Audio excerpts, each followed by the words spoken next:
अब हम शुरू करने जा रहे हैं चरक सूत्र 11 चैप्टर जो है 23वीं अध्याय। यहाँ पे 23वीं अध्याय में जो पहला श्लोक है वो चरक सूत्र 1 का है जो विमर्श में दिया गया है। उसमें लिखा गया है तस्य आयुषम पुण्यतम वेदो वेदविदम मतम वक्षित मनुष्याणम लोके उभयरहितम। यानी कि ये जो पुण्यतम वेद है जिसको आयुर्वेद हम कहते हैं वो वेद विदम यानी कि आयुर्वेदिकों के द्वारा माना जाता है या आयुर्वेदिकों के द्वारा पूज्य है, आयुष को प्रदान करने वाला है।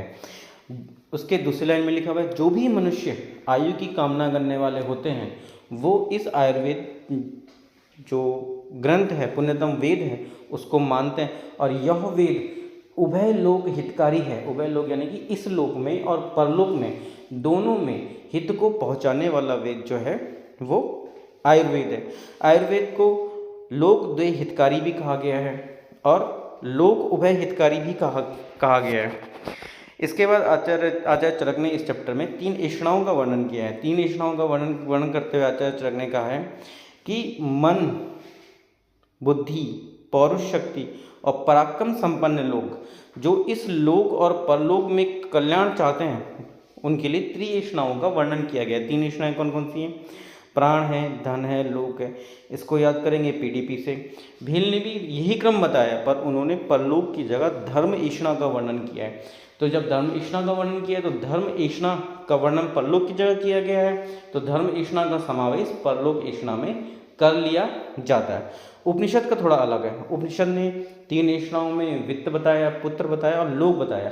इसको याद करते हैं बीपीएल से, यानी चरक की जो है उसको याद करेंगे पीडीपी से, प्राण धन परलोक, और जो उपनिषद है उसको याद करेंगे बीपीएल से, यानी कि वित्त पुत्र और लोक। इसके बाद आते हैं मूल वृत्तियाँ। मूल वृत्तियाँ इस चैप्टर में विमर्श में लिखी हुई 14 होती हैं, ठीक है, और इनके 14 ही संवेग बताएं। संवेग का मतलब है इमोशन जिनके द्वारा ये वृत्तियाँ प्रकट होती हैं। इसके अतिरिक्त यहाँ पे 3 जन्मजात वृत्तियों का नंबर इंपॉर्टेंट है, याद रखेंगे कि जो मूल वृत्तियाँ होती हैं वो 14 होती हैं, इनके संवेग भी 14 हैं।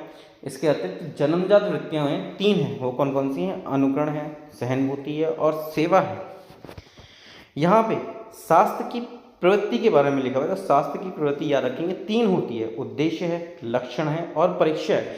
ये तीनों की तीनों शास्त्र की प्रवृत्तियां हैं, यानी कि शास्त्र को किस तरह से जाना जाए वो इन 3 के माध्यम से जाना जाता है। आचार्य चरक ने इसके बाद प्राण ऐषणा का वर्णन किया है। प्राण ऐषणा का वर्णन करने के साथ आचार्य चरक ने कहा है कि अगर प्राण है तो ही इस संसार के सारे सुख हैं, अगर प्राण नहीं है तो ये संसार के कोई भी सुख नहीं है। प्राणों परित्याग्य ही सर्व त्यागा, यानी कि संसार के जितने भी सुख हैं, भौतिक सुख हैं, लौकिक सुख है, उनका त्याग प्राणों के त्याग के साथ हो जाता है। उन्होंने कहा इसीलिए प्राणों की रक्षा करनी चाहिए। प्राणों की रक्षा करने के लिए करना क्या है? जो स्वस्थ व्यक्ति है जो स्वस्थ व्यक्ति है वो स्वस्थ व्रत के नियमों का पालन करे, जो पिछले अध्यायों में कहा गया है। आतरस्य विकार प्रशमनो अप्रमादा, यानी कि सावधानी पूर्वक प्रमाद रहित होकर रोगी को अपने रोगों की चिकित्सा करवा लेनी चाहिए। यही 2 जो होते हैं वो प्राण ऐषणा को बढ़ाने वाले होते हैं, यानी प्राणों को बढ़ाने वाले होते हैं। स्वस्थ से स्वस्थ अनुवृत्ति, आतुरस्य विकार प्रशमनो अप्रमादा। इसके बाद आता है धन ऐषणा। धन ऐषणा में आचार्य चरक ने कहा है इससे बड़ा पाप का कोई फल नहीं है कि मनुष्य जो है वो दीर्घायु हो पर उसके पास उपभोग करने के लिए उपकरण न हो। न हयात पापात पापीय अस्ति यद अनुपकरणस्य दीर्घायु। उसके बाद उन्होंने कहा है कि अब ये जो उपकरण हैं इनको जुटाने के लिए मनुष्य को सदा प्रयत्न करना चाहिए। करना क्या क्या चाहिए? उसको कृषि करनी चाहिए, पशुपालन करना चाहिए, वाणिज्य करना चाहिए, राजा की सेवा करनी चाहिए, जिससे धन आ सके और वो उपकरणवान बन सके। इसके बाद आचार्य चरक ने परलोक ऐषणा का वर्णन किया है। उन्होंने कहा है परलोक ऐषणा में जो इम्पोर्टेंट है, उन्होंने कहा है कुछ लोग जो होता है वो प्रत्यक्ष को जो है उत्पत्ति का कारण मानते हैं, यानी कि प्रत्यक्ष ही एक प्रमाण है, जो वो देखते हैं उसी को वो सच मानते हैं। और जो अप्रत्यक्ष है, परोक्ष है, उसको वो पुनर्जन्म का कारण नहीं मानते हैं। उन्होंने कहा ऐसे लोग जो होते हैं वो नास्तिक होते हैं। उन्होंने कहा इसके बाद कुछ लोग जो होते हैं इसके अतिरिक्त जो केवल प्रत्यक्ष को मानते हैं, कुछ लोग माता और पिता को मन्नते जन्म कारणम, यानी माता और पिता को जन्म कारण या सृष्टि उत्पत्ति का कारण मानते हैं। कुछ लोग स्वभाव को मानते हैं, कुछ लोग पर इच्छा को मानते हैं, कुछ लोग यदिच्छा को मानते हैं। चा अपरे जन यानी कि कुछ अन्य लोग, यानी पहले तो उन्होंने कहा कि कुछ लोग जो होते हैं वो जो प्रत्यक्ष देखते हैं उसी को प्रमाण मानते हैं, उसके अतिरिक्त जो परोक्ष है वो उसे नहीं मानते हैं। ऐसे लोग जो हैं वो नास्तिक हैं। फिर उन्होंने कहा इसके अलावा जो कुछ लोग हैं वो माता पिता को, कुछ स्वभाव को, कुछ परीक्षा को, पर निर्माण को और कुछ यदिच्छा को ही जन्म का या सृष्टि उत्पत्ति का कारण मानते हैं। तो यहाँ पे चरक ने टोटल जो है वो सृष्टि उत्पत्ति के 5 कारणों का वर्णन किया है। जबकि आचार्य सुश्रुत का जो श्लोक है, सुश्रुत ने सारे स्थान 1 में लिखा है, स्वभाव है, ईश्वर है, काल है, यदिच्छा है, नियति है और परिणाम है। ये जो होते हैं ये 6 जो हैं सृष्टि उत्पत्ति के कारण हैं। नीचे लिखा हुआ है, नंबर इम्पोर्टेंट है कि जो चरक हैं उन्होंने 5 सृष्टि उत्पत्ति के कारण माने हैं, जबकि जो सुश्रुत हैं उन्होंने 6 सृष्टि उत्पत्ति के कारणों का वर्णन किया है। इसके बाद आचार्य चरक ने वर्णन किया है कि जो लोग पुनर्जन्म को अप्रत्यक्ष के कारण नहीं मानते हैं उन्हें आचार्य चरक ने नास्तिक कहा है और विचिकित्सीय कहा है। विचिकित्सीय ऐसे व्यक्ति होते हैं जिनकी संशय बुद्धि होती है, यानी इस बात में वो संशय कर रहे हैं कि अप्रत्यक्ष भी कारण हो सकता है पुनर्जन्म में। और यहाँ पे विचिकित्सा का एक और मतलब है कि जिनकी चिकित्सा नहीं करनी चाहिए। उसके बाद आचार्य चरक ने प्रत्यक्ष ज्ञान में बाधक कारण बताएं, ये इनकी संख्या 8 है। पहले तो यही याद रखेंगे कि जो प्रत्यक्ष ज्ञान में बाधक कारण है उनकी संख्या 8 है। जैसे क्या है, अति सन्निकर्षात यानी कि जो बहुत पास है, अति विप्रकर्षात यानी जो बहुत दूर है, आवरणात कारण दौर्बल्यात, मनो अनअवस्थानात यानी कि जो मन है वो स्थिर नहीं है जो। उसके बाद है समान अभिहरणात यानी कि एक जैसी कई चीज़ें एक साथ रखी हुई। अविभावात का मतलब होता है किसी चीज़ के नीचे दब जाने से। और अति सौक्ष्म्यात, ये 8 जो उन्होंने प्रत्यक्ष कारण ज्ञान में बाधक कारण बताए। उसके बाद आचार्य चरक ने कहा है विदात स्वाभाविकम क्षणानाम धातूनाम यत स्वलक्षणम संयोगे च वियोगे च तेषाम कर्मेव कारणम, यानी कि कोई काम कैसे होता है। कोई काम का मतलब यहाँ पे उन्होंने पुनर्जन्म होने से, सृष्टि उत्पत्ति से लिखा है। यहाँ पे जो क्षणानाम लिखा है इसका मतलब है खाद यानी कि पंचमहाभूत और आत्मा। जब ये अपने अपने गुणों से युक्त होते हैं, अपने अपने स्वाभाविक गुणों से युक्त होते हैं या अपने अपने स्वाभाविक लक्षणों से युक्त होते हैं, तब अगर संयोग और वियोग होता है तो कर्म की उत्पत्ति होती है। अब इसके नेक्स्ट श्लोक में आचार्य चरक ने साहिस्थान 1 में स्वाभाविक लक्षणों का वर्णन किया है। जैसे इन्होंने कहा है खर द्रव्य चलो उष्णतम भूजल अनिल तेजसम आकाश अप्रतिघातम दष्टलिंगम यथाक्रम, यानी कि उन्होंने कहा जो खर लक्षण है वो भू का यानी पृथ्वी का है, द्रव्य लक्षण जल का है, चल लक्षण अनिल का है और उष्ण लक्षण जो है वो तेज का है। ऐसे ही आकाश का जो लक्षण है वो अप्रतिघात है। इन लक्षणों का वर्णन आचार्य चरक ने साहिस्थान 1 में। इसके बाद आचार्य चरक ने ऐसे लोग जो यदि इच्छा को जन्म का कारण नहीं मानते हैं उनके लिए कहा है कि नास्तिकों का ये आग्रह कि यदि इच्छा जन्म का कारण नहीं है, ये जो है ये सभी पापों में बढ़कर महापाप है। सभी पापों में चैतेत पातकम और महापाप है पातकेभ्याम परम, यानी कि पातकेभ्याम परम चैतेत पातकम नास्तिक ग्रह यानी कि नास्तिकों का इस प्रकार का आग्रह कि यदि इच्छा जन्म का कारण नहीं है, सभी पापों में से बढ़कर महापाप है। इसके बाद आचार्य चरक ने चतुर्विध परीक्षा का वर्णन किया है। चतुर्विध परीक्षा का वर्णन करते हुए उन्होंने सबसे पहले कहा है कि इस संसार में जो भी सभी चीज़ें हैं उनकी 2 प्रकार की परीक्षा होती है। वो क्या है, सच और असच। ठीक है, अब इनकी लिखा हुआ तस्य, अब इनकी 4 प्रकार की परीक्षाएं हैं, आप्तोपदेश, प्रत्यक्ष, अनुमान और युक्ति। यानी कि ये जो संपूर्ण जगत है ये दो भागों में विभाजित है। एक जो होता है सत यानी भाव पदार्थ और दूसरा होता है असत यानी कि अभाव पदार्थ। इसके बाद जो ये चार परीक्षाएं बताई हैं इनको प्रमाण भी कहा जाता है, जैसे प्रत्यक्ष प्रमाण आदि है। तो उन्होंने कहा कि प्रमाण होता क्या है, यथार्थ अनुभवम प्रमा, यानी कि जो यथार्थ अनुभव है यानी कि यथार्थ ज्ञान है उसे हम प्रमा कहेंगे। तत्साधनम प्रमाणम, यानी कि प्रमा के साधन हो, चाहे कारण हो या साधकतम कारण कहेंगे, उसे हम प्रमाण कहेंगे। नेक्स्ट आता है प्रमीति अनेनिति प्रमाणम। प्रमाण के पर्यायवाची शब्दों में उपलब्धि है, साधन है, ज्ञान है और परीक्षा है। इसके बाद वर्णन है यथार्थ ज्ञान यानी प्रमा के लिए तीन पदार्थों की आवश्यकता होती है। सबसे पहला है प्रमेय, यानी कि जो प्रमा या ज्ञान का विषय है उसे हम प्रमेय कहते हैं। यो अर्थम प्रमेयते तत्प्रमेयम, ऐसा वात्स्यायन ने कहा है, यानी यथार्थ अनुभव का जो विषय है वो प्रमेय है। दूसरा है प्रमाता।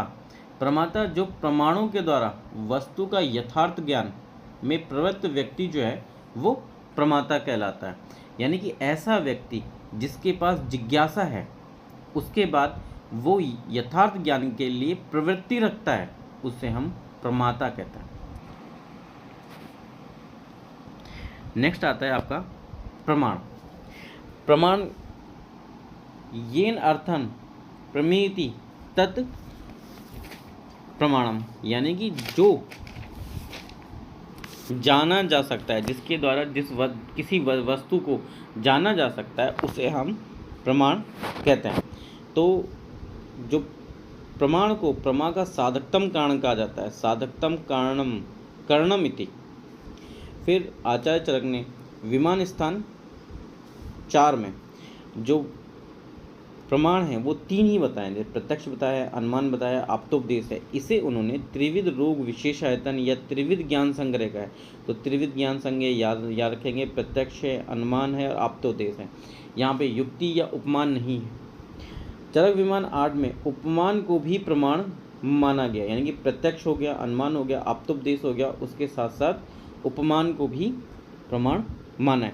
जबकि यहाँ पे चरक सूत्र 11 में युक्ति को चौथा प्रमाण माना गया, प्रत्यक्ष, अनुमान और आप्तोपदेश के साथ। उसके बाद देख लेते हैं हम प्रमाणों की संख्या। चारवाक ने कहा है प्रमाण एक ही होता है, प्रत्यक्ष प्रमाण। तो चारवाक दर्शन जो है वो नास्तिक दर्शन कहलाता है। इससे पहले भी हमने वर्णन किया है, जो केवल प्रत्यक्ष को मानते हैं, हाँ प्रत्यक्ष को नहीं मानते हैं, वो नास्तिक होते हैं। चारवाक दर्शन प्रमाण एक है। वैशेषिक दर्शन, बौद्ध दर्शन और जैन दर्शन प्रमाण 2 होते हैं, प्रत्यक्ष और अनुमान। सांख्य, योग और रामानुज जो होते हैं 3 मानव ने, प्रत्यक्ष, अनुमान और शब्द। इसको ऐसे याद रखेंगे। संख्याओं का योग जो है 3 है, तो संख्याओं का योग 3 है, तो सांख्य और योग के प्रमाण जो हैं वो 3 है। इसके साथ रामानुज भी हैं, उन्होंने भी 3 प्रमाण माने हैं। जबकि सुश्रुत ने और न्याय ने 4 प्रमाण माने, प्रत्यक्ष माना है, अनुमान माना है, शब्द माना है, शब्द आप्तोपदेश का ही पर्यायवाची है, और उपमान को माना है। चरक ने 4 माने हैं, आप्तोपदेश, प्रत्यक्ष, अनुमान और युक्ति। जबकि प्रभाकर हैं, उन्होंने 5 प्रमाण माने, 4 तो वही हैं जो चरक ने माने हैं। उसके बाद उन्होंने अर्थापत्ति को जोड़ा है। अर्थापत्ति, अब जैसे अर्थ का मतलब होता है धन, तो आप ऐसे याद रखेंगे, प्रभाकर को धन से मतलब है। नेक्स्ट है कुमारी भट्ट और वेदांत, इन दोनों ने जो है वो 6 माने हैं, 5 है और उसके साथ अभाव। इसको याद रखेंगे, कुमारी बेटी का अभाव, यानी कि कुमारी से हो गया आपका कुमारी भट्ट और बेटी से हो गया आपका वेदांत। इन दोनों ने अभाव माना, यानी 5 तो वही माने हैं जो प्रभाकर ने माने हैं, और उसके साथ साथ अभाव को जोड़ा है। अब यहाँ पे 7 नहीं है, सीधे 8 है। पौराणिक ने जो माने हैं वो 8 माने हैं। उन्होंने कहा कि जो प्रमाण होते हैं वो 8 होते हैं, 6 तो उन्होंने वही माने हैं जो कुमारिल भट्ट और वेदांत ने माने हैं। एक उन्होंने संभव माना है और एक उन्होंने एहिता माना है। तो इसको याद रखेंगे, पौराणिक संभव की एहिता, पौराणिक संभव की एहिता रखी है। बस ऐसे याद कर लेना, यानी कि जो पौराणिक हैं उन्होंने संभव और एहिता को माना है। फिर तांत्रिक जो हैं उन्होंने 9 माने हैं, जिन्होंने 8 जो वही हैं जो जो जो पौराणिक हैं यानी कि पुराणों में माने गए हैं। उसके साथ साथ उन्होंने चेष्टा माना है, तो ऐसे आ रहेंगे तांत्रिक चेष्टा, ऐसे करके इसको याद कर लेंगे। फिर कुछ अन्य लोग जिनका यहाँ पे नाम सा वर्णन नहीं है, उन्होंने परिशेष को भी 10वां प्रमाण के रूप में माना है। इसके बाद देखिए, जो उपमान है, अर्थापत्ति है, संभव है और अनुपलब्धि है। अनुपलब्धि का मतलब होता है अभाव। अभाव है उसका प्रत्यक्ष और अनुमान में समावेश कर लिया जाता है। किस किस का? उपमान का, अर्थापत्ति का, संभव का, अनुपलब्धि। अनुपलब्धि का मतलब चीज़ का नहीं होना, नहीं होने का मतलब उस चीज़ का वहाँ पे अभाव है। अभाव का प्रत्यक्ष और अनुमान में समावेश कर लिया, जबकि चेष्टा और युक्ति का अनुमान में समावेश किया जाता है।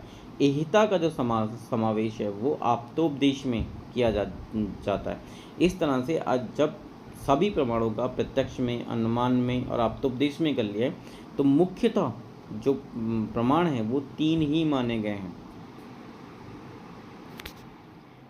इसके बाद आचार्य चरक ने आप्त पुरुष के लक्षणों का वर्णन किया। उन्होंने कहा है, रजस तमोभ्याम निर्मुक्तस्य तपो ज्ञान बलेन, ये यानी कि तप और ज्ञान के बल पर जो रज और तम से मुक्त हो गया हो, ऐसा जो त्रिकाल को जानने वाला हो, अमल यानी कि पवित्र हो, जिसका ज्ञान जो है वो अव्याहत हो, यानी जिसका ज्ञान सदा अव्याहत यानी कि जिसके ज्ञान में कभी कमी ना आए, ऐसे इंसान को आचार्य चरक ने आप्त कहा है, शिष्ट कहा है और विबुद्ध कहा है। ये तीनों जो हैं वो आप्त पुरुष के पर्यायवाची हैं। आप्त है, शिष्ट है, विबुद्ध है। ऐसे व्यक्ति के जो वाक्य होते हैं वो असंशयम, वाक्यम असंशयम, यानी कि उनके वाक्य पर किसी भी प्रकार का संदेह नहीं होता है। सत्यम वचनति, यानी कि वो हमेशा सच ही बोलते हैं, यानी कस्मात असत्यम निरस्तमा, जब वो रज और तम से मुक्त हो ही चुके हैं तो वो झूठ बोलेंगे ही क्यों, ऐसा यहाँ पे लिखा हुआ है। चरक ने विमान स्थान 8 में शब्द जो हैं वो 4 प्रकार के बताएं। दृष्ट है, अदृष्ट है, सत्य है और अनृत है।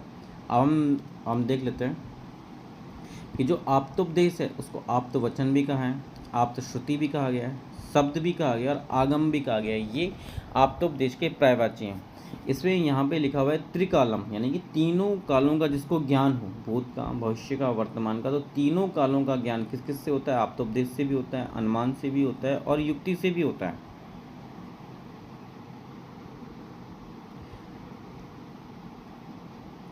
आप देखेंगे शब्द प्रमाण न्याय दर्शन का दिया हुआ है और ये 2 प्रकार का होता है, दृष्ट और अदृष्ट, जबकि अभी जो चरक विमान 8 में बताया गया शब्द जो है वो 4 प्रकार का होता है। फिर चरक ने आप्तोपदेश जो है वो 2 प्रकार के बताएं। एक वो जो परात्म या ब्रह्म आदि प्रणीत होते हैं, यानी कि ब्रह्मा आदि के प्रणीत हैं, जैसे कि वेद आदि हैं, ये अलौकिक हैं, इन्हें ही ऐतिह्य कहा जाता है। जबकि ऐतिह्य जो प्रमाण है वो चक्रपाणी के द्वारा दिया हुआ है, ऐसा याद रखेंगे। दूसरा जो है वो लौकिक है या फिर आप्त प्रणीत है। आप्त यानी कि जो शिष्ट हैं, विबुद्ध हैं, आप्त व्यक्ति हैं, जो रज और तम से निर्मुक्त हो गए, उनके द्वारा जो वचन कहे जाता है वो लौकिक आप्तोपदेश है। तो आप्तोपदेश 2 प्रकार के हो गए। एक क्या हो गया? अलौकिक, जिनको हम एहिता कहेंगे। एहिता जो टर्म है वो चक्रपाणी का दिया हुआ है। एहिता प्रमाण जो है वो चक्रपाणी का दिया हुआ है। फिर जो लौकिक हैं या आप्त प्रणीत हैं, जो ऐसे व्यक्ति जो अभी बताया रजोतम से मुक्त हो गए, उनके द्वारा जो कहा जाता है उन्हें हम लौकिक आप्तोपदेश कहेंगे। फिर प्रत्यक्ष प्रमाण का ये श्लोक, ये परिभाषा भी है प्रत्यक्ष प्रमाण की। आत्म इंद्रिय मनोअर्थानाम सन्निकर्षात् प्रवर्तते व्यक्ता तद्वे या बुद्धि प्रत्यक्षम सा निश्चिते, यानी कि इसमें जो ज्ञान उत्पत्ति क्रम है उसकी बात की गई है। ज्ञान उत्पत्ति क्रम कैसा होता है? जैसे इंद्रियार्थ जो हैं उनका संयोग जो है वो इंद्रियों से हुआ, फिर इंद्रियों का संयोग जो होता है वो मन से होता है, और मन जो होता है वो जो भी इंद्रियार्थ है उसके संबंध में अनुभव के आधार पर बुद्धि उत्पन्न करता है, वो बुद्धि आत्मा के पास आत्मा उस बुद्धि को ग्रहण करता है, इससे ज्ञान होता है। ठीक, जो भी हम प्रत्यक्ष में अनुभव कर रहे हैं, या तो हम कोई चीज़ देख रहे हैं, स्पर्श कर रहे हैं, या फिर हम उसका स्वाद ले रहे हैं, वो इंद्री के द्वारा मन तक जाएगा, जिससे बुद्धि उत्पन्न होगी, जो अनुभवजन्य होती है, उससे ज्ञान होता है। तब हम उस चीज़ को ये कह सकते हैं कि इससे प्रत्यक्ष हुआ है।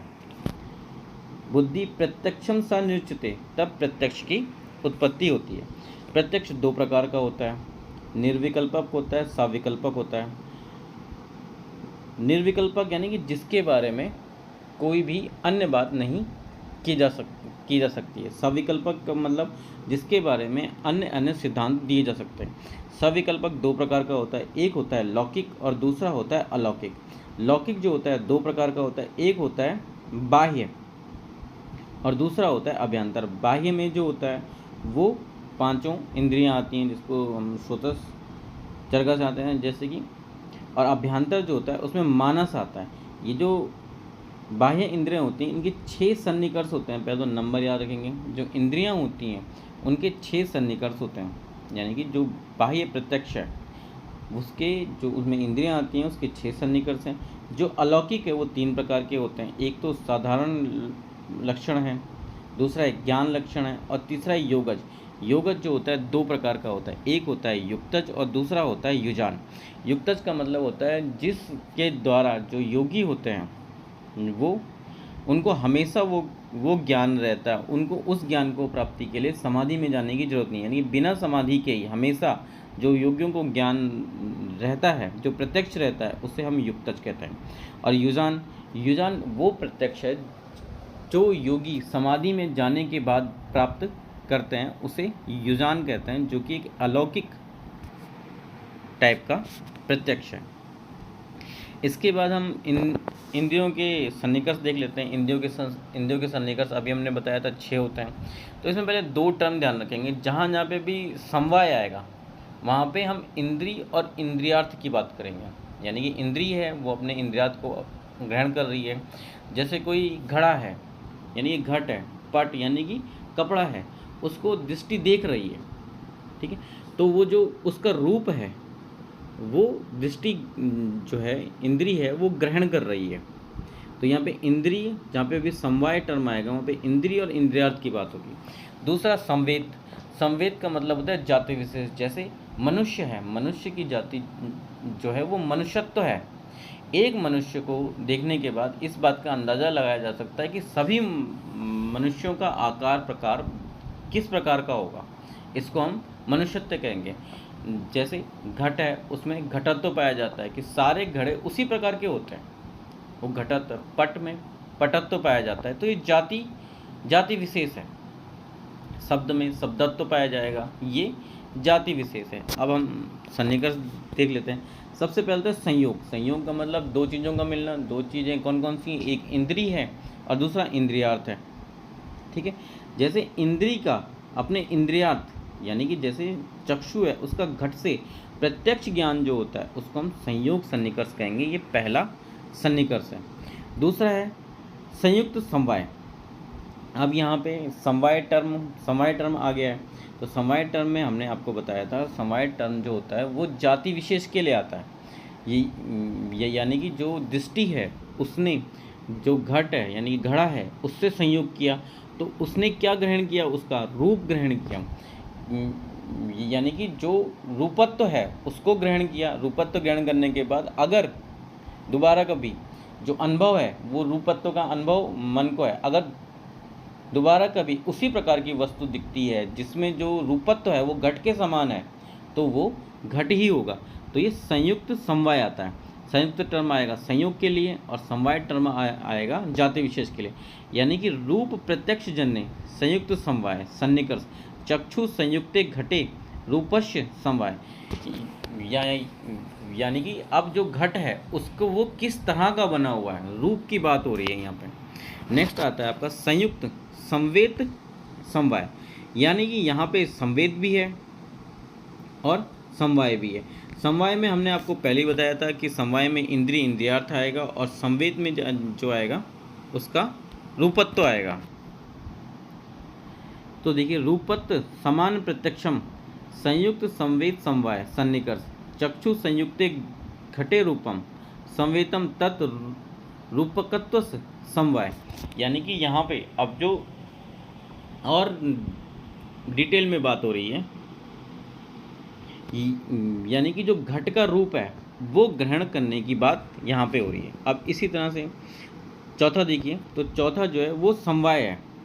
समवाय, जैसे समवाय हमने बताया था क्या होता है, इंद्रिय इंद्रियात होता है।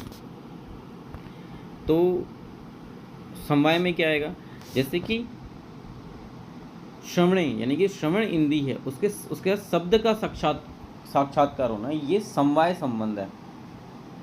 ठीक है, इसके लिए क्या होता है, कर्ण विवर, ऐसा जहाँ पे आकाश महाभूत हो वहाँ पे शब्द का जो गुण है वो आकाश का गुण है।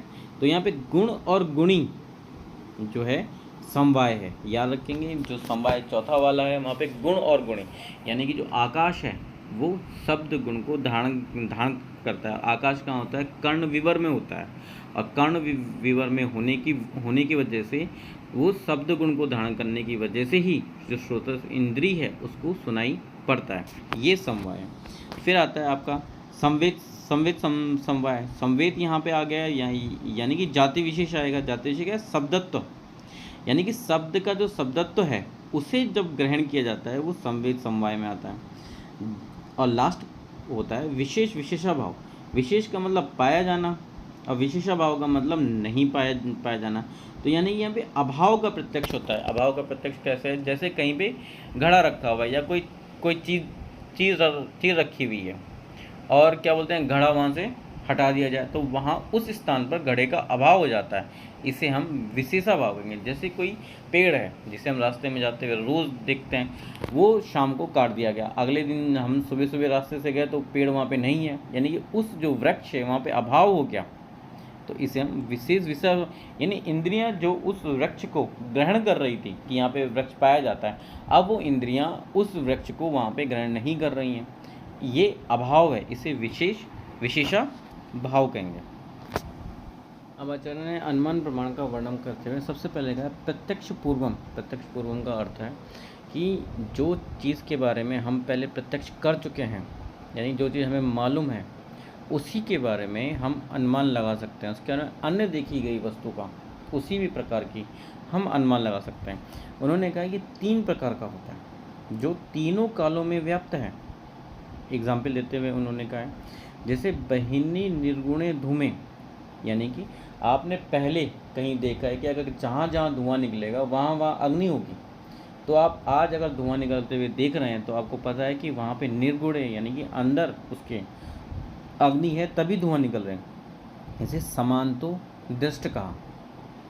फिर शेषवत कैसे होता है, अभी आप जो है वो फाइनल प्रोडक्ट यानी कारण को देख रहे हो या प्रोडक्ट को देख रहे हो, जो कार्य है वो भूतकाल में हो चुका है, यानी गर्भ दर्शनात् मैथुने, यानी अभी जो गर्भ है उसको देखकर भूतकाल में किए गए मैथुन का अनुमान लगाना, ये शेषवत कहलाता है।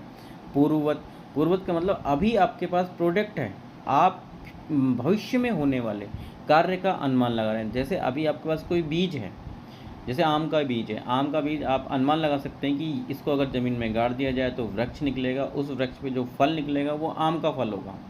ठीक है, बीजात फलम आगनातम दृष्टम बीजम फल जातम, यानी कि फल को देखकर बीज को देखकर फल की जाति का पता लगाया जा सकता है। इसके बाद देखिए अनुपश्चात मीयते गीयते इति अनुमानम, यानी कि जिसका बाद में ज्ञान हो, बाद में किसका, पहले प्रत्यक्ष कर लिया है, प्रत्यक्ष करने के बाद आपको उस चीज़ के बारे में मालूम है, उसके बाद में आप उसको अन्य स्थान पर अनुमान लगा सकते हैं। उसके बाद नेक्स्ट टर्म आता है अनुमति। अनुमति होता है परामर्श जन्य ज्ञानम अनुमति, यानी कि जो परामर्श उत्पन्न ज्ञान है उसको अनुमति कहते हैं। अब परामर्श किसे कहते हैं, व्याप्ति विशिष्ट पक्ष धर्मता ज्ञानम परामर्श, यानी कि जो व्याप्ति है, व्याप्ति का मतलब होता है पाया जाना, पक्ष धर्मता यानी कि जिस पक्ष में वो पाई जाती है उसका ज्ञान होना, उससे हम परामर्श कहते हैं। व्याप्ति जैसे यत्र यत्र धूमस तत्र तत्र अग्नि सहचर्य नियमो व्याप्ति, यानी कि जहाँ जहाँ धुआं दिखाई देगा वहाँ वहाँ आग लगी होगी। ये जो सहचर्य है, सहचर्य यानी कि हमेशा साथ साथ पाए जाने वाला नियम जो है व्याप्ति कहलाता है। फिर यहाँ पे एक टर्म आया था और आया था पक्ष धर्मता। पक्ष धर्मता यानी कि जहाँ पर व्याप्ति पाई जा रही है, जैसे कि किचन है, पर्वत है, या फिर कहीं पर लकड़ी में लगी हुई आग है, उसे हम पक्ष धर्मता कहेंगे। पर्वत आदि व्याप्ति पक्ष धर्मता, यानी कि पर्वत आदि जो है उसे हम पक्ष धर्मता कहेंगे।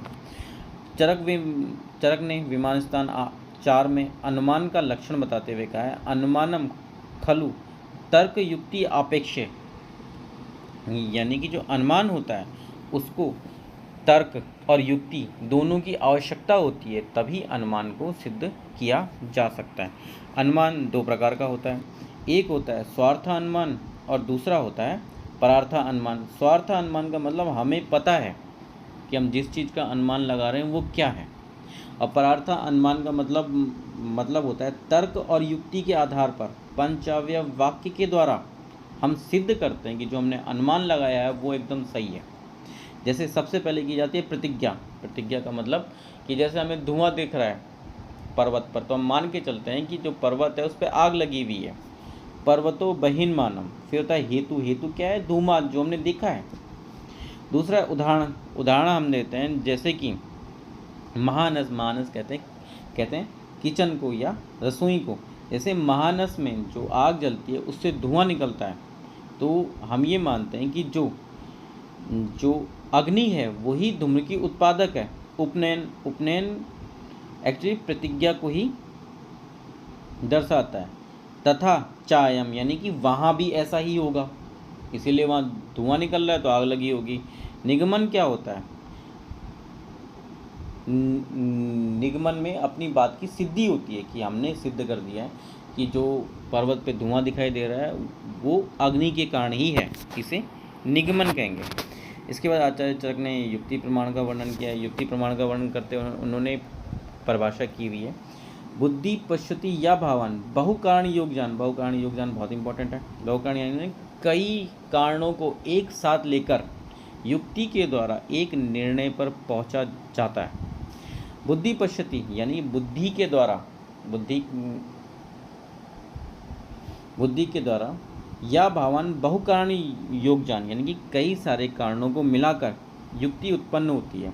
युक्ति जो है वो त्रिकालिक है।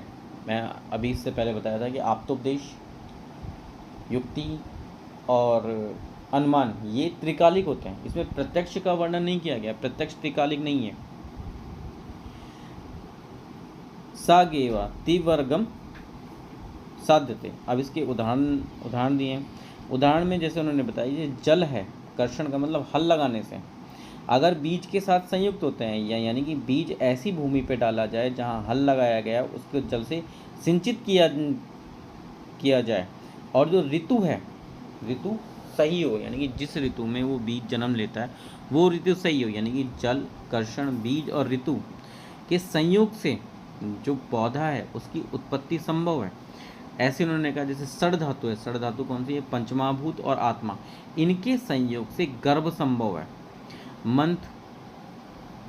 मंथनम मंथान संयोगात अग्नि संभव, यानी कि एक लकड़ी होती है जो दूसरी लकड़ी पर रगड़ने से या दूसरी लकड़ी पर पहली लकड़ी से मंथन करने से अग्नि उत्पन्न हो जाती है। इसी प्रकार उन्होंने लास्ट लाइन में कहा है कि युक्ति युक्त, जो हम चतुष्पाद की बात हमने की है 9वें चैप्टर में चिकित्सा के चतुष्पाद में, अगर वो व्याधि सामर्थ होना है तो युक्ति युक्त यानी युक्ति ही चाहिए होती है। चतुष्पाद को व्याधि का हरण करने के लिए युक्ति की आवश्यकता होती है। ये लास्ट एग्जाम्पल है। इसके बाद आचार्य ने चतुर्विध प्रमाणों से पुनर्जन्म की सिद्धि के लिए कहा, तो उन्होंने सबसे पहले जो प्रमाण लिया है वो आप्तोपदेश ही लिया है। आप्तोपदेश में उन्होंने कहा है कि जो व्यक्ति दान करते हैं, तपस्या करते हैं, यज्ञ करते हैं, सत्य के मार्ग पर चलते हैं, अहिंसा करते हैं, ब्रह्मचर्य का पालन करते हैं, उनके साथ अभ्युदय यानी उन्नति का मतलब आत्म उन्नति, आत्मा की उन्नति, अभ्युदय को प्राप्त कर कर वो स्वर्ग को प्राप्त करते हैं। और दूसरा होता है निश्चयम यानी कि कल्याण, आत्मा के कल्याण को प्राप्त कर वो मोक्ष को प्राप्त करते हैं। इसके बाद एक श्लोक है कि मोक्षो रजस तमो अभाव बलवत कर्म संचयाति, यानी कि मोक्ष किसको प्राप्त होता है, जिसके रज और तम से अभाव हो गया हो, यानी कि उसकी आत्मा पर रज और तम का से अभाव हो। दूसरा बलवत कर्म, यानी कि जो पूर्व जन्म के कर्म है या इस जन्म के कर्म है, उनका जो फल है वो संचयात, यानी कि उसका संचय हो गया हो। वियोगो कर्म संयोगो, यानी कि अब जितने भी उसको कर्म करने थे इस दुनिया में, उन सभी कर्मों का उससे वियोग हो गया, अब कोई भी कर्म करने को शेष नहीं रह गया है। वियोगो कर्म संयोगो अपुनर्भव मुच्यते, ऐसे व्यक्ति का अपुनर्भव होता है, यानी कि ऐसे व्यक्ति को मोक्ष मिल जाता है। ये श्लोक जो है चरक शरीर 1 का है। इसके बाद आचार्य चरक ने प्रत्यक्ष प्रमाण से पुनर्जन्म की सिद्धि को रखा है। उन्होंने कहा है जो अशिक्षित होते हैं, जो छोटे बच्चे होते हैं, जो अशिक्षित होते हैं, उनका रोना, स्तनपान करना, हंसना, त्रास आदि यानी कि डर जाना, ये जो प्रवृत्तियाँ होती हैं वो पुनर्जन्म से ही सीख के आते हैं। कुछ जो बच्चे होते हैं वो जाति स्मर होते हैं, यानी कि अपने पिछले जन्म को जानने वाले होते हैं। ये सिद्ध करता है कि प्रत्यक्ष रूप से पुनर्जन्म होता है। इसके बाद आचार्य चरक ने अनुमान प्रमाण से भी पुनर्जन्म की सिद्धि मानी है। उसके बाद उन्होंने युक्ति प्रमाण दिया। युक्ति प्रमाण में उन्होंने कहा है षड धातु संयोगात गर्भजन्म, अकृत कार्य संयोगात क्रिया। इसके बाद आचार्य चरक ने कहा है कि मैंने उपरोक्त चार प्रमाणों से पुनर्जन्म जो है उपदिष्टित कर दिया है। एवं प्रमाणे चतुर्भीर उपदिष्टते पुनर्भव, यानी कि मैंने उपरोक्त 4 प्रमाणों से पुनर्जन्म होता है इसका उपदेश कर दिया। इसके बाद आचार्य चरक ने श्लोक लिखते हुए बताया है कि यहाँ पे जो है 3 के 7 ग्रुप उन्होंने दिए इस श्लोक में। पहला जो है वो है त्रिउपस्तम, दूसरा है त्रिविध बल, तीसरा है त्रिआयतन, चौथा है 3 प्रकार के रोग, 5वां है त्रियो रोग मार्ग, 6वां है त्रिविध भिषक और 7वां है 3 प्रकार की औषधि। अब यहाँ पे इस पूरे चैप्टर में आचार्य चरक ने अष्टत्रिक का वर्णन किया है। पहला जो त्रिक है वो 3 ऐषणाएँ हैं और 7 यहाँ पे आगे वर्णन करने जा रहे हैं। और चैप्टर के लास्ट में बताया ये जो अष्टत्रिक है वो कृष्ण आत्रेय ने बताया है। याद रखेंगे अष्टत्रिक का वर्णन जो है वो कृष्ण आत्रेय ने किया है। अष्टत्रिक का वर्णन जो है वो चरक सूत्र 11 में है। जब आचार्य ने चिकित्सा स्थान में 24वां चैप्टर बताया तो उन्होंने कहा कि मद्यपान से पूर्व अष्टत्रिक और षडत्रिक का विचार करना चाहिए। अष्टत्रिक कौन से हैं? यही वाले अष्टत्रिक हैं। इनका विचार करने के बाद ही मद्यपान करना चाहिए। आचार्य चरक ने रोग और आरोग्य के कारणों का वर्णन करते हुए कहा है कि रोग के जो कारण होते हैं वो 3 होते हैं। कौन कौन से हैं? असात इंद्रिया संयोग है, प्रज्ञा अपराध है और परिणाम है। इन तीनों के 3 विकल्प होते हैं। 3 विकल्प मतलब क्या है? वही अति संयोग, असंयोग और मिथ्या योग। ये हेतु हैं किसके? विकारों के, यानी कि रोग के हेतु कौन कौन से हैं? असात इंद्रिया संयोग है, प्रज्ञा अपराध और परिणाम है। इनके जो 3 विकल्प हैं ये सभी जो होते हैं ये विकारों के हेतु होते हैं। पर यदि संयोग है, संयोग युक्तस्तु प्रकृति हेतु भवन्ति, यानी कि संयोग अगर है तो मनुष्य है वो प्रकृति में रहता है। प्रकृति यानी कि शरीर जो होता है निरोगी रहता है, स्वस्थ रहता है, ये आरोग्य का कारण है।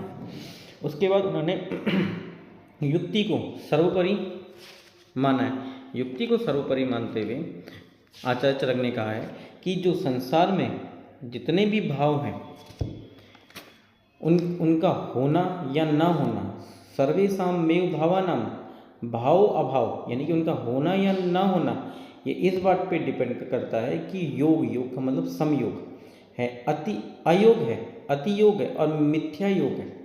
ये सब किससे जाना जाता है? ये सब जो होता है वो युक्ति की अपेक्षा रखता है, इसीलिए उन्होंने कहा युक्ति जो होती है वो सर्वोपरि है। इसके बाद त्रिविध रोग आते हैं। त्रिविध रोगों में आचार्य चरण ने रोग 3 प्रकार के हैं, निज है, आगंतुज है और मानस है। निज रोगों में उन्होंने कहा निज रोग वो हैं जो शरीर की दोषों से उत्पन्न हुए रोग निज रोग कहलाते हैं।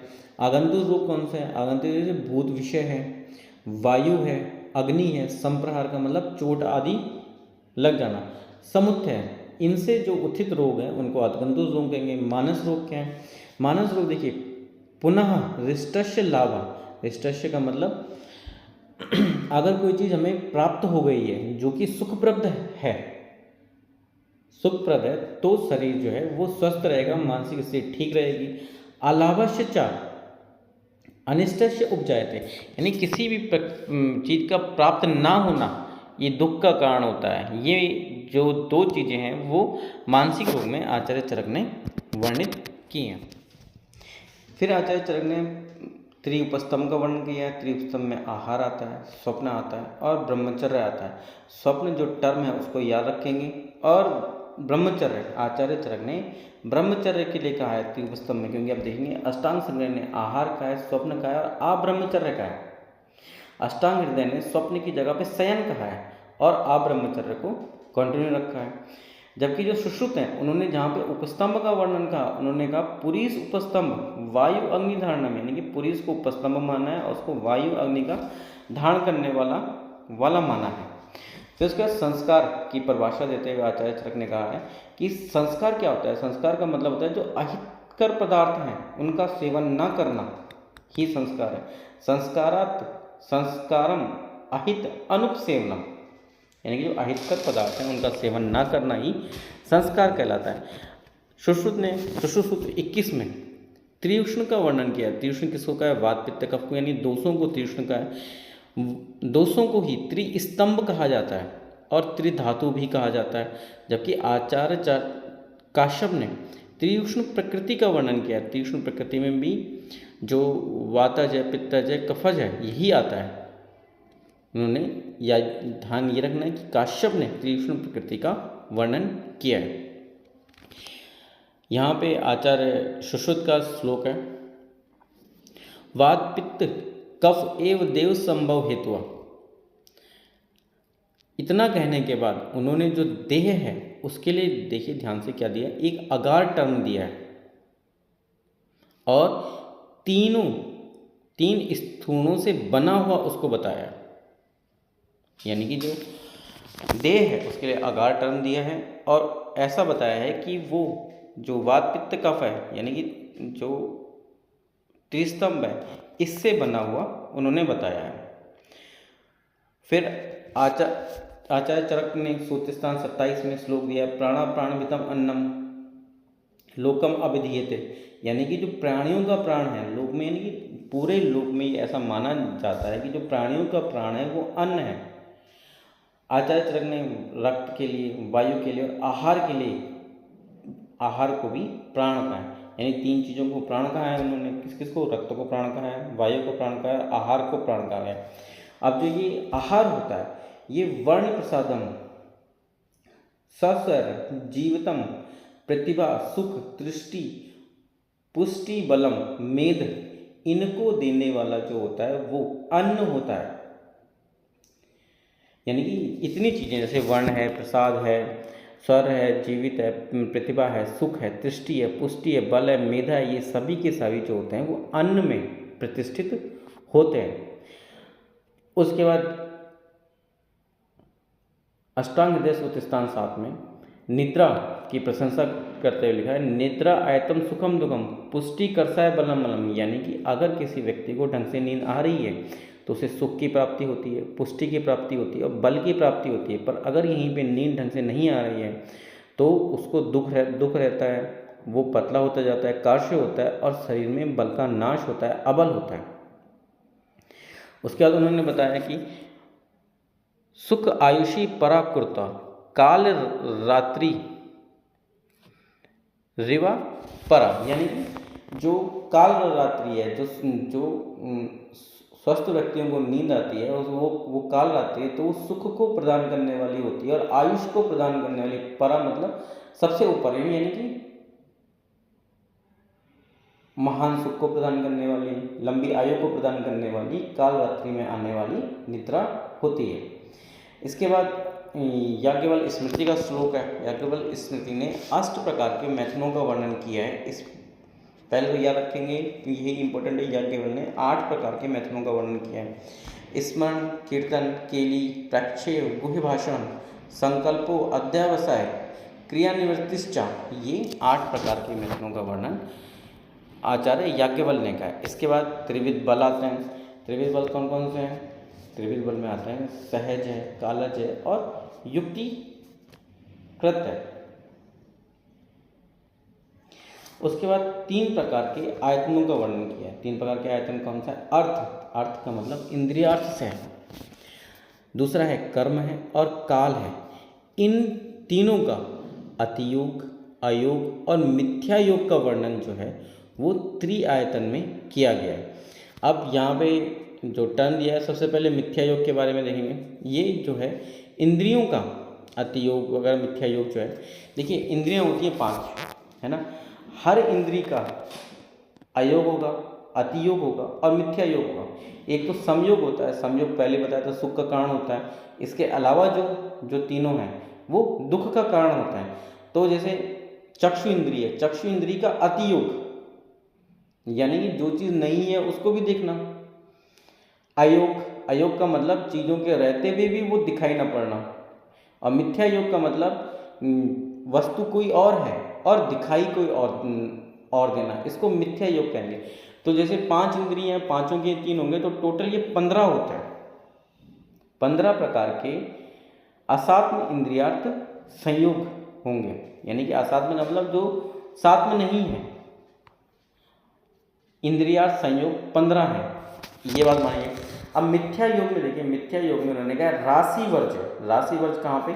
अष्टविध आहार विशेष आयतन है। ये चरक विमान 1 में दिया गया, जिसमें क्या कहता है? प्रकृति है, करण है, संयोग है, राशि है, देश है, काल है, उपयोग संस्था है और उपयोक्ता है। इसमें राशि को छोड़कर, चौथे नंबर पे आ रहा है राशि, राशि को छोड़कर जितने भी हैं उनका अगर इंद्रियों से असात्म संयोग हो रहा है तो उसे हम मिथ्या योग कहेंगे। फिर इसके बाद जैसे हमने पढ़ लिया अष्ट आहार विधि विशेषायतन, ये चरक विमान 1 में दिया है। ऐसे सप्ताहार कल्पना वाग्भट ने दिया है, और वाग्भट में भी स्पेसिफिक पूछा था है तो अष्टांग संग्रह ने दिया। अष्टांग हृदय में सप्ताहार कल्पना नहीं पाई जाती है। फिर नेक्स्ट आता है द्वादश असन विचार, ये सुश्रुत का दिया हुआ है।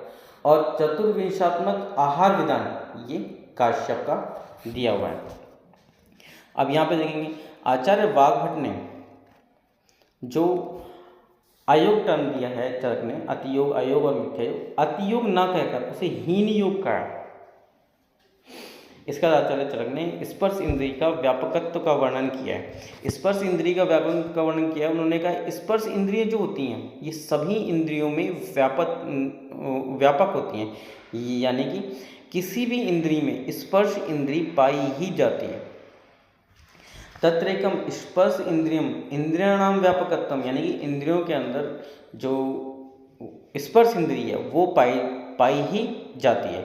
दूसरा ये चेत समवायी होती है, यानी कि मन जो होता है वो त्वचा के साथ व्यापक होता है। बहुत इंपॉर्टेंट टर्म है चेत समवायी होती है, यानी मन जो होता है वो त्वचा के साथ व्यापक होता है। इसको कहेंगे चेत समवायी, यानी कि जहाँ पे भी स्पर्श होता है हमें उसका ज्ञान हो जाता है। ज्ञान किससे होता है? मन जो होता है वो मनोबुद्धि को उत्पन्न करता है, और मनोबुद्धि जो होती है उससे आत्मा को ज्ञान की प्राप्ति होती है। इसीलिए जो त्वचा होती है वो चेत समवायी होती है। पंचविध त्रिविध विकल्पो भवेद असात्म इंद्रियार्थ संयोगा, यानी कि पंचविध त्रिविध यानी 5 इंद्रियां हैं, उनके त्रिविध विकल्प। त्रिविध विकल्प कौन से हो गए? अतियोग, अयोग और मिथ्या योग। त्रिविध विकल्प हो गए तो ये जो है वो असात्म इंद्रिया संयोग है, और जो सात्म है वही उपशय है। यही बात नीचे भी लिखी हुई है। असात्म इंद्रिया संयोग जो होते हैं वो 15 होते हैं। पंचविध विकल्प यानी कि स्रोतस चर का इंद्रियों के हैं ये, और त्रिविध विकल्प क्या? आ है, अति है और मिथ्या योग है। अब आता है कर्म का अतियोग। तो कर्म के बारे में बताया है, जो वाणी, मन और शरीर से जो प्रवृत्त होता है, यानी कि जो वाणी से बोलते हैं, जो शरीर से काम करते हैं, और जो मन के में विचार आते हैं, ये सब कर्म में आते हैं। कर्म वा मन शरीर, यानी कि कर्म जो है वो वाक है, मन है, शरीर प्रवृत्ति, यानी कि इनकी प्रवृत्ति होती है। इनके भी, इन तीनों के त्रिविध विकल्प हैं। और त्रिविध में कर्म जो अयोग है, अतियोग है, मिथ्या योग है, अगर ये वाणी मन कर्म से हो रहा है तो ये प्रज्ञा अपराध के कारण होते हैं। यानी कि त्रिविध विकल्प, त्रिविध में कर्म, प्रज्ञा अपराध। अब देखिए नेक्स्ट आता है काल का। काल जो होता है उसे ही परिणाम कहते हैं, जबकि हमने प्रज्ञा अपराध की परिभाषा पढ़ी थी, धीधति स्मृति विभष्टम कर्म यत् कुरुते अशुभम प्रज्ञा अपराध ताम विदात सर्वदोष प्रकोपणम। ये हमने प्रज्ञा अपराध की परिभाषा में पढ़ा था। आचार्य ने फिर कहा कि मनुष्य को मानसिक रोगों को दूर करने के लिए हितकर कर्म करने चाहिए। हितकर कर्म में हितकर धर्म वाले कर्म, हितकर अर्थ वाले कर्म, हितकर कार्य ही करने चाहिए। उन्होंने कहा ये करने के लिए उसके पास 6 प्रकार का ज्ञान होना चाहिए, जैसे आत्मज्ञान है, देश ज्ञान है, कुल ज्ञान है, काल ज्ञान है, बल ज्ञान है और शक्ति का ज्ञान मनुष्य को होना चाहिए। इसके ज्ञान होने के बाद उन्होंने मानस रोगों की चिकित्सा का वर्णन किया है। मानस रोगों की चिकित्सा मानसम प्रति भेषज्यम त्रिवर्ग कहते हैं धर्म, अर्थ और काम को। स्थान वेण वेक्षणम तद्विध सेवा का मतलब है ऐसे लोगों की सेवा करना जो मानसिक रोगों को दूर करने में सक्षम हो। तो विज्ञान आदि आत्मा नाम, विज्ञान का मतलब है क्रमबद्ध ज्ञान। आत्मा आदि नाम अभी हमने पढ़ा है, आत्मा आदि में यही 6 आएंगे, आत्मा, देश, कुल, काल, बल, शक्ति और ज्ञान। इनकी ये करना चाहिए, इससे मानस रोग दूर हो जाते हैं। इसके बाद त्रिविध रोग मार्ग। त्रिविध रोग मार्ग में 3 प्रकार के रोग मार्ग हैं। पहले तो ये निमोनिक देख लेंगे। निमोनिक या रहेंगे MBA 12, 14 और 16, यानी कि जो मध्यम रोग मार्ग है उसमें 12 प्रकार के रोगों का वर्णन किया गया है। बाह्य रोग मार्ग जो है उसमें 14 प्रकार के, और आभ्यंतर रोग मार्ग जो है उसमें 16 प्रकार के रोगों का वर्णन किया है। तो जो त्रिरोग मार्ग है वो कौन कौन से हो गए? पहला है बाह्य, दूसरा है मध्य और तीसरा है अभ्यंतर। बाह्य कहते हैं शाखा, शाखा में इन्होंने रक्त आदि धातुओं का वर्णन किया है। याद रखेंगे ये शुरू रक्त से होता है, रस से नहीं होता है, रस यहाँ पे नहीं है। उसके बाद उन्होंने मध्यम रोग मार्ग कहा, उन्होंने कहा मर्माणी, मर्माणी में कौन कौन सा है? बस्ती है, हृदय है और मूर्धा, मूर्धा यानी कि सर है, यानी कि यहाँ पे जो त्रिमर्म है उनका नाम लिया है मर्माणी में, बस्ती, हृदय और मूर्धा। और अस्थि संधि, अस्थि संधि, और उन्होंने क्या कहा? अस्थि के संयोग जो उनको एक जगह पर बांध के रखते हैं वो है स्नायु और कंडरा। तो किन किन चीज़ों का मध्यम रोग मार्ग में? मर्माणी, अस्थि संधि और स्नायु कंडरा, ये जो होते हैं इन्हें मध्यम रोग मार्ग का है। चक्रपाणी ने क्या कहा है? कंडरा एवं स्थूल स्नायु, जो कंडरा है वो स्थूल स्नायु को कहा है। योग रत्नाकर ने कहा स्नायु कंडरा सिरा आदश्यचा। इसके बाद देखेंगे अभ्यंतर रोग मार्ग। अभ्यंतर रोग मार्ग हम किसे कहते हैं? अभ्यंतर रोग मार्ग में उन्होंने कहा जो कोष्ठ है उसे हम अभ्यंतर रोग मार्ग कहेंगे। उसके पर्यायवाची बताते हुए उन्होंने कहा कि महाश्रुतस पर्यायवाची है, मध्य शरीर पर्यायवाची है, महानिम्न आमाशय ये पर्यायवाची है, और पक्वाशय ये जो हैं इसके पर्यायवाची शब्द हैं। किसके? कोष्ठ के। तो हमने अभी 3 रोग मार्ग पढ़े। सबसे पहला रोग मार्ग है बाह्य, जो रक्त आदि धातु है। फिर हमने मध्यम पढ़ा, मध्यम में क्या पढ़ा? मर्माणी, अस्थि संधि और स्नायु कंडरा।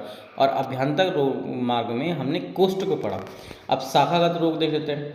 तो शाखागत रोग में जो आते हैं सभी प्रकार के स्किन डिसऑर्डर जो शाखागत रोग में आते हैं, और उसके अलावा गलगंड। उसके अलावा 5 जो व्याधि हैं उनका रहेंगे विद्रदी है, विसर्प है, गुल्म है, शोथ है और अर्श है। इसको ऐसे रखेंगे वीवी जीसा, यानी बीबी जीसा, बी और बी से हो गया विद्रदी विसर्प, जी से हो गया गुल्म और एस से हो गया शोथ और ए से हो गया अर्श। अब यहाँ पे देखिए अगर ये जो विविदिशा है अगर वो उत्थान अवस्था में है यानी कि अभी अभी हुआ है, ठीक है, या अक्यूट है तो बाह्य मार्गज रोग है, याद रखेंगे। और अगर गंभीर अवस्था में है यानी कि क्रोनिक डिजीज है, काफ़ी लंबे समय से चला आ रहा है, तो ये अभ्यंतर रोग मार्ग की व्याधि हो जाती है। तो 5 याद रखेंगे, इंपॉर्टेंट है। इसके अलावा गलगंड इंपॉर्टेंट है, और उसके अलावा कोई भी स्किन डिजीज दिखेगी तो वो बाह्य रोग मार्ग की डिजीज है। उसके बाद नेक्स्ट आता है मर्मास्थि संधिगत रोग। इसमें क्या क्या आता है, हृदय रोग है, बस्ती रोग है, सिरो रोग है, अस्थि और संधियों के रोग हैं। इसके अलावा जो जो इम्पोर्टेंट है जैसे पक्षवद इम्पोर्टेंट है, पक्षग्रह इम्पोर्टेंट है, अपतानक अर्दित, ये तो जो है ये वात व्याधि से होने वाले रोग है। उसका शोष है, राजक्षमा है और गुदभ्रंश है। आप याद रखेंगे गुदभ्रंश जो है वो मर्मास्थि संधिगत रोगों में है, राजक्षमा इंपॉर्टेंट है, मर्मास्थि संधिगत रोगों में है। इसके बाद आता है अभ्यंतर रोग मार्ग, तो जितने भी गैस्ट्रोइंटेस्टाइनल ट्रैक्ट के डिजीज होंगे वो सारे के सारे यहाँ पे आएंगे। फिर ज्वर आएगा, ज्वर जो होता है वो उसकी आप संप्राप्ति देखोगे तो ये आमाशय उत्थत है होता है, श्वास है, काश है, हिक्का है, ये सारे के सारे जो व्याधियाँ हैं ये अभ्यंतर रोग मार्गज है। इसके बाद मैंने बताया था कि अगर विविजिसा क्या क्या है फिर से देख लीजिए, विदृद्धि है, विसर्प है, विदृद्धि है, विसर्प है, गुल्म है, सूत है, अर्थ है, अगर ये गंभीर अवस्था में है तो ये अभ्यंतर रोग मार्ग की व्याधियाँ होती हैं। फिर आते हैं त्रिविध वैद्य। त्रिविध वैद्य में उन्होंने 3 प्रकार के वैद्यों का वर्णन किया, एक है छदमचर, दूसरा है सिद्धि साधित और तीसरा है वैद्य गुणों से युक्त। अब देख लेते हैं एक एक करके ये हैं क्या। छदमचर वैद्य के बारे में उन्होंने बताया ऐसा वैद्य जो प्रतिरूपक है, प्रतिरूपक यानी कि कॉपी करता है वैद्य की, उसके पास कोई डिग्री नहीं है, कुछ पढ़ा लिखा नहीं होता है, बस वो कॉपी करता है। कॉपी करने के लिए क्या रखता है, भांड यानी कि पात्र जिनमें औषधि बनाई जा सके, ठीक है, कुछ औषधियाँ अपने पास रखता है।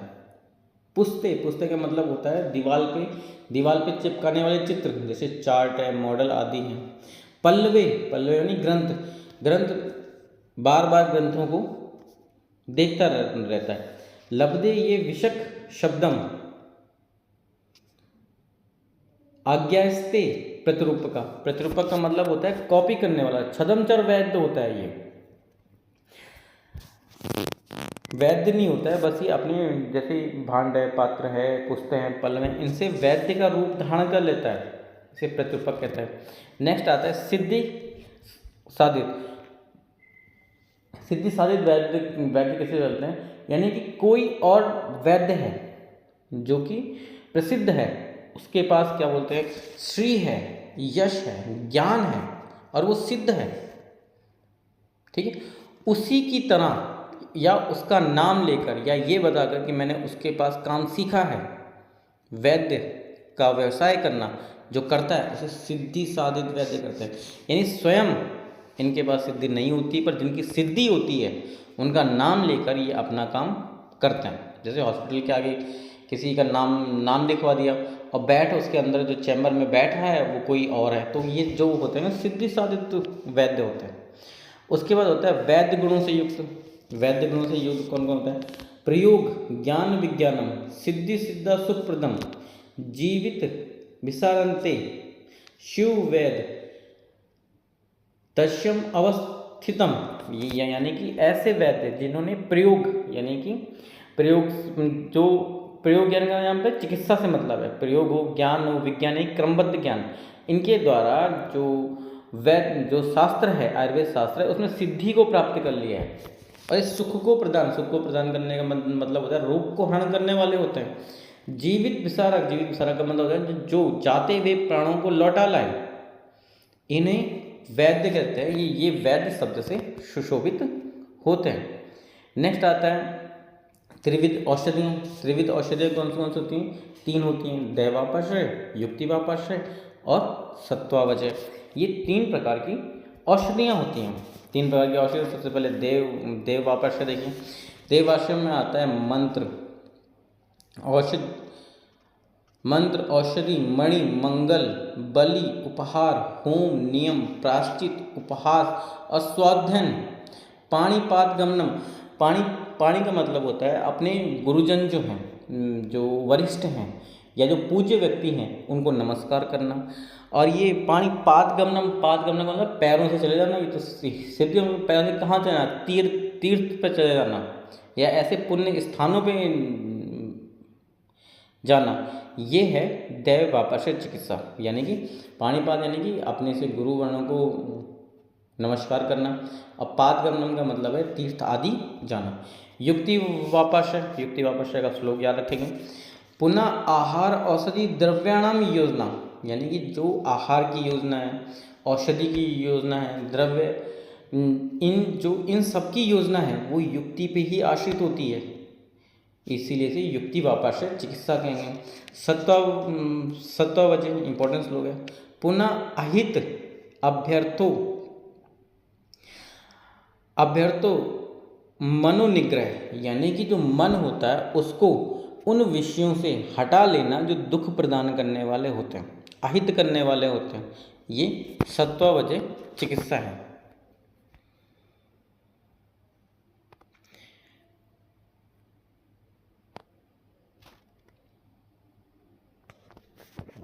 फिर उन्होंने चिकित्सा के बारे में कहा कि चिकित्सा जो होती है शरीर का आश्रय लेकर 3 प्रकार की चिकित्सा होती है, यानी ये शारीर भेद से जो होती है वो चिकित्सा जो है 3 प्रकार की होती है। कौन कौन सी है?